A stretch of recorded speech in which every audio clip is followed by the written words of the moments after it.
Programa del día de hoy para hablar sobre un tema que por estas horas se escucha mucho, se lee mucho y no sé si se tiene mucha información. Es muy común que tratemos de informarnos a través de lo que dicen algunos medios o que en realidad nos llegue información a través de redes sociales, a través de comentarios de terceros. Y no sé si todos tienen la costumbre de ponerse a leer, por ejemplo, cuando hay un proyecto de ley importante para toda la sociedad, en este caso de nuestra República Argentina, sobre de qué se trata, cuáles son los cambios que propone, si es que propone cambios, cuáles son las características, y después sí, de haber leído, nutrirse de los comentarios y del resto de mensajes para tratar de sacar las mejores propias conclusiones. Y muchas veces nos abastecemos más de lo que escuchamos y oímos a lo que no es lo mismo, aclaro, a lo que es el esfuerzo propio por enterarse. Entonces, en esto de poder darnos una mano, en esto de informarnos un poco mejor, vamos a hablar sobre la reforma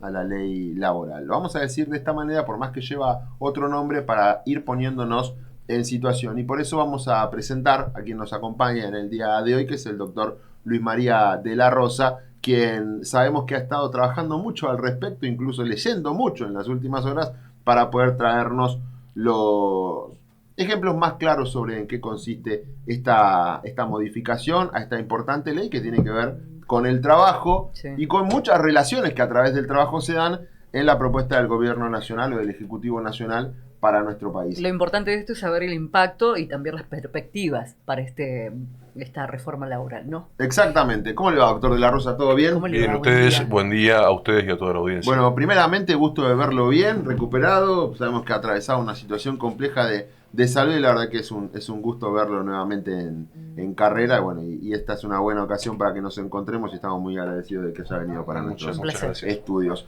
Bueno, ¿cuál es el espíritu de esta reforma laboral? ¿Qué es lo que podemos decir a prima facie, en primera mano, de cuál es la modificación que plantea dentro de lo que es el esquema actual de cómo conocemos hoy la ley de trabajo?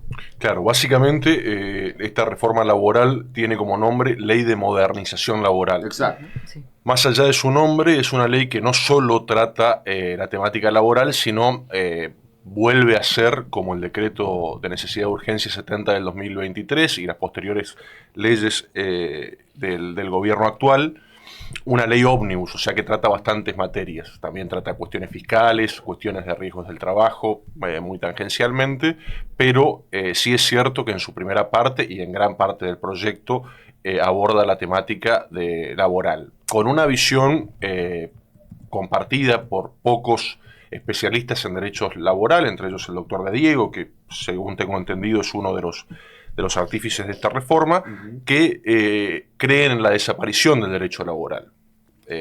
Consideremos que el derecho laboral nace con una fórmula industrial del trabajo, ese es el espíritu que tiene nuestra norma, y quienes propugnan la desaparición del derecho laboral creen que ese trabajo industrial estaría terminando, digamos.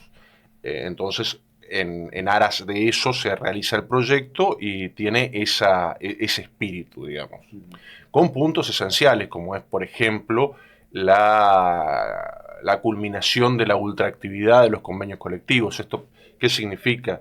Los convenios colectivos de trabajo que firman las cámaras empresariales con los representantes gremiales se firman por un periodo de tiempo, generalmente por 2 años. Sí. Cuando esos 2 años finalizan, la ley establece que el convenio va a tener ultraactividad, o sea que si no firman un nuevo convenio va a seguir vigente, el convenio existente. Ahora, en estas circunstancias, el convenio no va a tener ultraactividad. Cuando vence el periodo, vencería el convenio y habría que firmar un nuevo convenio. ¿Pero se siguen manteniendo esos 2 años o se cambia el periodo? Se sigue manteniendo los 2 años. ¿Qué pasa cuando la relación laboral a través de un convenio colectivo no es de una cámara empresarial, sino de, por ejemplo, organismos del Estado con gremios representantes de los trabajadores? Claro, en realidad la ley de contrato de trabajo específicamente no incluye a todo lo que es el empleo público, o sea, el empleo de la Administración Pública Nacional y sus organismos descentralizados.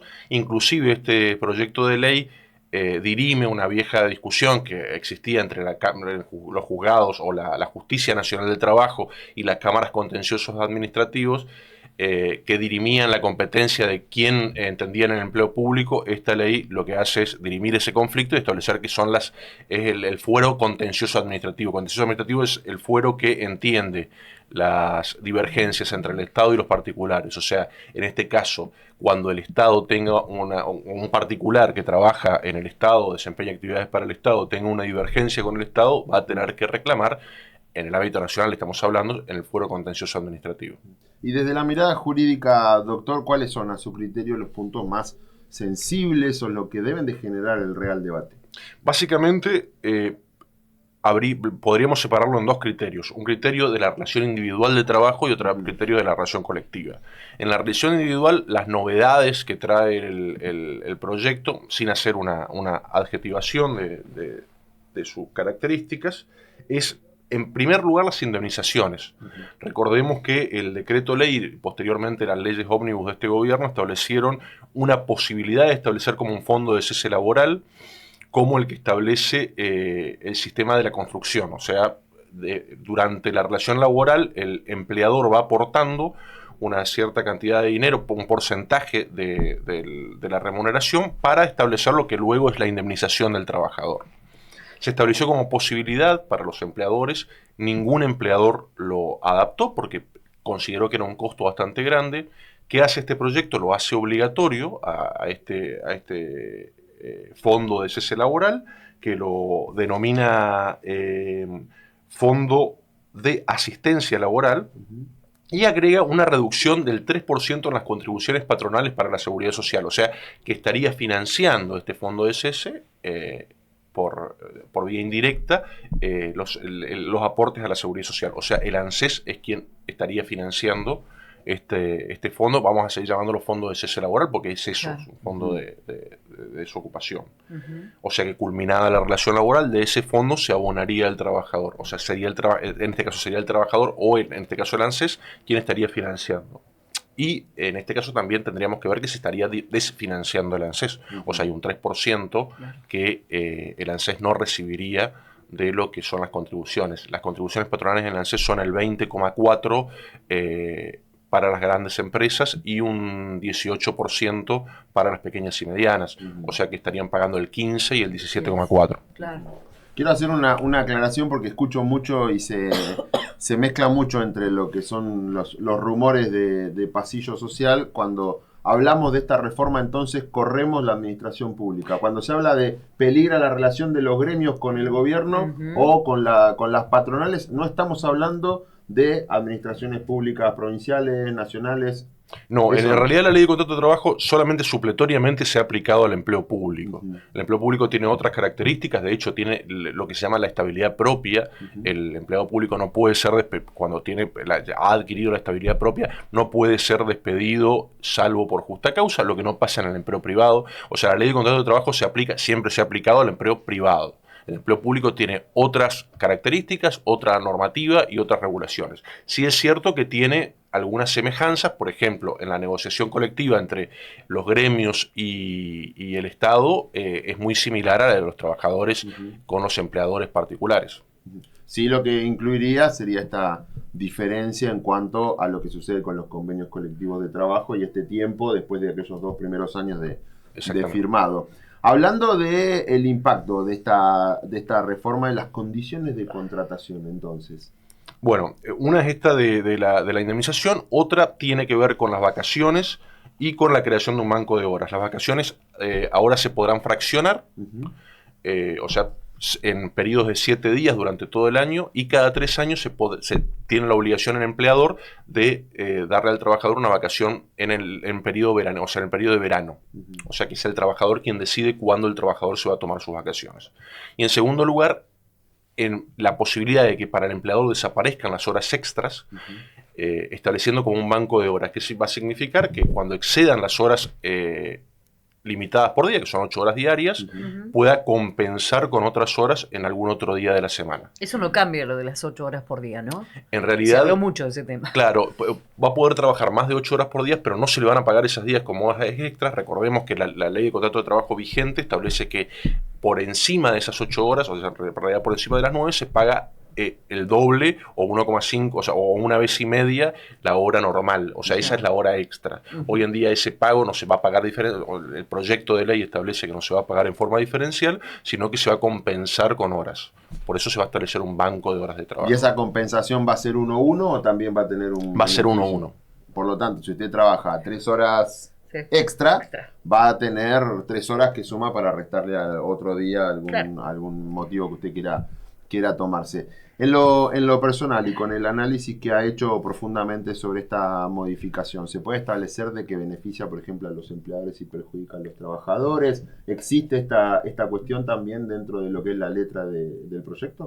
Sí, en realidad, como buscándole un beneficio al trabajador no existe ninguno, que uno pueda verlo, más allá del propósito de la ley. Recordemos que la ley, en su exposición de motivos, que es lo más importante, o sea, cuáles son los fundamentos de la ley, establece 3 grandes ejes. Remover las distorsiones, dice textualmente, que afectan a la creación del empleo formal, mejorar la competitividad y fortalecer la seguridad jurídica de trabajadores y empleadores. En realidad, la seguridad jurídica está en el cumplimiento de la norma, o sea, saber qué norma se aplica y saber con qué reglas de juego estamos compitiendo. En el hecho de que la creación del empleo formal, a mí me surgen dudas de que fomente la creación del empleo formal, en razón de que si no hay crecimiento económico, la contratación por parte de los empleadores difícilmente venga. O sea, más allá de que disminuyan las obligaciones de la parte empleadora, si yo no necesito un trabajador, difícilmente lo contrate. Claro, y esa necesidad de contratación de un trabajador está dado por el crecimiento económico, no por el cambio de las leyes laborales. Y en segundo lugar, la mejora de la competitividad tampoco se da por la baja de obligaciones laborales por parte del empleador. Lo que sí hace el proyecto de ley es esto que hablábamos al principio, tratar de hacer, primero, de limar el poder de los sindicatos, que eso no hablamos, y después vamos a tocar un tema, y de ir lentamente diluyendo el poder de negociación de los trabajadores en forma conjunta. ¿Por qué digo la cuestión gremial? Porque lima, en primer lugar, lo más importante de los gremios, que es su forma de financiamiento. Establece que ya no va a ser obligatorio para el empleador la retención del aporte sindical. O sea, yo, trabajador sindicalizado, estoy afiliado a un gremio, hoy día mi empleador me descuenta de mi recibo de sueldo el porcentaje que cobra el gremio. Hoy día yo, trabajador, o sea, con este proyecto, yo voy a tener que voluntariamente comunicarle a mi empleador que deseo que me descuente. Si no se lo comunico, lo voy a tener que pagar para afuera, a pagar por afuera, lo que genera una gran dificultad. Si no lo pago, va a tener que venir el gremio a exigírmelo. Entonces eso ya es una desfinanciación. Y en segundo lugar, el aporte, lo que era el aporte solidario, o sea, para el trabajador no agremiado. El trabajador no agremiado pagaba un porcentaje menor al del afiliado, pero ¿cuál era el espíritu de ese pago? Que el trabajador no afiliado también se beneficiaba de las conquistas obtenidas por la asociación gremial. En este caso, ese aporte solidario desaparecería. Sí, hacía el uso de convenio, digamos. Claro, exactamente. Uno de los puntos más polémicos también de esta reforma tiene que ver con la modificación en el sistema de indemnizaciones. ¿Es así? Sí, era lo que hablábamos antes. Cambia la indemnización. O sea, si bien no cambia el modo de cálculo, sigue siendo un año, sí. Un salario por cada año trabajado, sí refuerza. Había mucha divergencia en los juzgados del trabajo sobre qué se consideraba. O sea, es un salario por cada año de trabajo la indemnización, pero el tema es qué se considera ese salario, ¿no? Claro. Ese mes salarial. Se considera la mejor remuneración normal y habitual, y la discusión era qué era eso. Hoy este proyecto de ley dirime esa discusión estableciendo la interpretación más restrictiva. O sea, es solo lo que se cobra normal y habitualmente, sacando el aguinaldo, sacando las horas extras, sacando... O sea, cualquiera de esos conceptos no va a integrar esa base de cálculo, con lo cual la va a reducir. O sea, va a ser menor la indemnización que los trabajadores van a cobrar. Van a recibir. Claro, y además tengamos en cuenta que van a recibir una indemnización que no va a ser pagada por el empleador, sino que va a ser pagada por, en este caso, por el ANSES, prácticamente. Recién nos decía, doctor, que no hay prácticamente beneficios para los trabajadores. ¿Esto quiere decir también, o viene de la mano con que se pierden derechos conquistados? Y en la práctica sí se pierden derechos conquistados, lo que va a poder ser atacado por vía de constitución, o sea, por vía judicial, por inconstitucionalidad, porque la Argentina ha firmado numerosos tratados y convenios, entre ellos convenios de la Organización Internacional del Trabajo, que tienen aplicación interna, que establecen la progresividad del derecho laboral. ¿Qué significa esto? Que nunca podemos tener carácter regresivo, nunca podemos ir para atrás, sino la idea es ir para adelante. Entonces, seguramente, como ya se ha hecho con el decreto 70 del 2023, se va a cuestionar judicialmente esta normativa, con lo cual uno, si tiene que asesorar a una empresa, dice, ¿aplica la ley nueva o tiene cuidado todavía? También en eso va a haber reticencias para la contratación, o si es que este es el objetivo del Ejecutivo, de promover la creación de puestos de trabajo, el empleador va a tener su reticencia, como decía, porque los juzgados muy probablemente declaren la inconstitucionalidad de la ley y sigan aplicando la ley vigente. Y un detalle, ingresó por Senado esta ley, y muy probablemente, no lo escuché todavía, pero pueden oponerse los legisladores, porque al tratar tantas temáticas impositivas, en realidad la Cámara de Origen debería ser la Cámara de Diputados, o sea, el trámite legislativo debería, cuando se trata de la vida, la libertad y los bienes de los habitantes, en este caso los bienes, el primer paso es... Claro, el primer paso es la Cámara de Diputados. Igual se le dio ingreso por Senado, puede ser cuestionado esto. ¿Qué opina del nivel de consenso político que se tiene sobre esta reforma, sobre lo que se discute? ¿Estamos a la altura de una modificación de este estilo? ¿Hay como un camino allanado para el gobierno nacional? Yo no subestimo a la sociedad y a sus deseos. Creo que hay un camino allanado para la discusión. Lo que a mí me parece, y a mí me extraña también, es que la oposición tampoco tenga una contrapropuesta, digamos. Hay muchas cuestiones que podrían sumar al debate laboral. Por ejemplo, la licencia por paternidad sigue siendo de 3 días en la República Argentina. Sí. Podría discutirse si eso puede ser mayor o no. Sí. El horario de trabajo sigue siendo de 8 horas, cuando en otros países se ha demostrado que una reducción en la jornada laboral trae beneficios al rendimiento. Exactamente. Sí. Además, no solo al rendimiento, sino también al crecimiento económico, porque produce más gasto, etcétera. Son discusiones que me imagino que podrían darse también como una contrapropuesta para dar un balance en la discusión de la temática laboral. ¿Qué pasa con las nuevas modalidades de trabajo? Se comienza a hablar de esto del trabajo en casa, o el home office, o el teletrabajo. La reforma los protege, flexibiliza más este tipo de relaciones. ¿Qué pasa, por ejemplo, también con los monotributistas? La reforma lo que hace es derogar la ley de teletrabajo directamente, la que se había sancionado durante la pandemia, y establecer la aplicación de la ley de contrato de trabajo bastante flexibilizada. O sea, lo que intenta la ley básicamente es la autonomía de la voluntad de las partes, que las partes libremente negocien. Además, más allá de eso, también los convenios, le da más validez a los convenios entre empresa y trabajadores que a los convenios entre cámaras empresarias y gremios. Entonces, ¿cuál es el problema de esto? Que la ley laboral, o sea, el objetivo de la ley laboral era considerar que teníamos dos partes que no están en condiciones de igualdad. O sea, el trabajador y el empleador no están en condiciones de igualdad para negociar, porque uno tiene más poder económico y de disposición que el otro. O sea, uno tiene la posibilidad de despedir con causa o sin causa al trabajador, y el otro no tiene una posibilidad más que la huelga, ¿no? Entonces, ante esa desigualdad, lo que trataba el derecho era de igualar las condiciones. Por eso el derecho laboral intuitivo. Lo que considera el espíritu del proyecto es que hay igualdad de las partes y que la autonomía de la voluntad va a prevalecer. Entonces, deja librado el arbitrio de la negociación individual entre el trabajador y el empleador, las nuevas reglas del contrato de trabajo. O sea, regula el teletrabajo, sí, pero con cierta libertad, sacando la vieja regulación, derogando la vieja regulación del teletrabajo. ¿Qué pasa con el derecho a huelga que recién nombraba?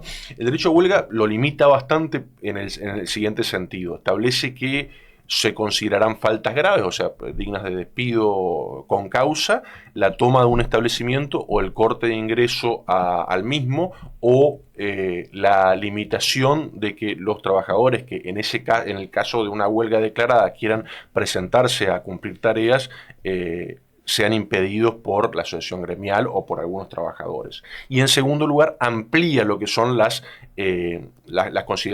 considerados servicios esenciales.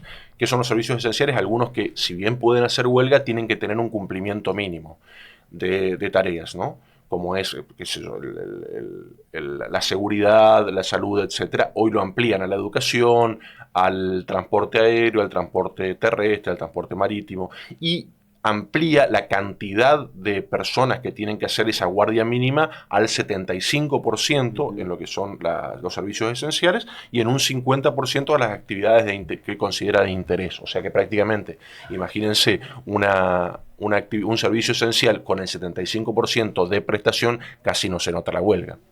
Aquí tenemos algunos mensajes que quiero compartir. Dice, qué gran invitado el doctor de la Rosa, todo mi respeto y afecto ante tal calificada palabra. Un abrazo para ustedes de parte de Leonardo Regenburger.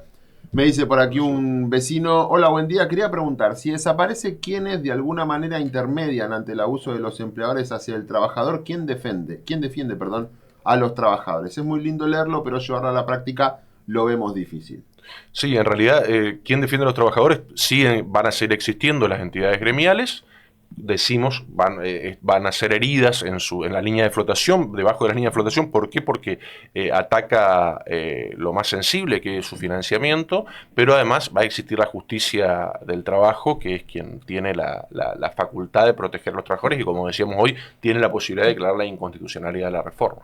Doctor, ¿qué le podemos decir para ir cerrando a los trabajadores y trabajadoras que deben de empezar a empaparse, fundamentalmente aquellos que tienen relación con el ámbito privado? ¿Cómo deben encarar, cómo pueden asesorarse, cómo deben hacer para hacerse de la información? Sí, en principio, por eso decíamos de la inconstitucionalidad, todos los trabajadores que hoy se desempeñan tendrían un derecho adquirido a los beneficios existentes. Bien. El tema sería los trabajadores que comienzan su contratación a partir de la fecha, que, insisto, yo veo difícil que haya un boom de contrataciones si no hay crecimiento económico. Pero la recomendación siempre a los trabajadores es que se asesoren, que ante cualquier conflicto recurran a su abogado de confianza, recurran a los organismos que el Estado tiene a su disposición, como el Ministerio de Trabajo y otras entidades que los protegen, para asesorarse y no cometer errores que luego puedan desembocar en una limitación de sus derechos laborales. ¿Era el momento de presentar justamente esta reforma teniendo en cuenta la realidad económica y social del país?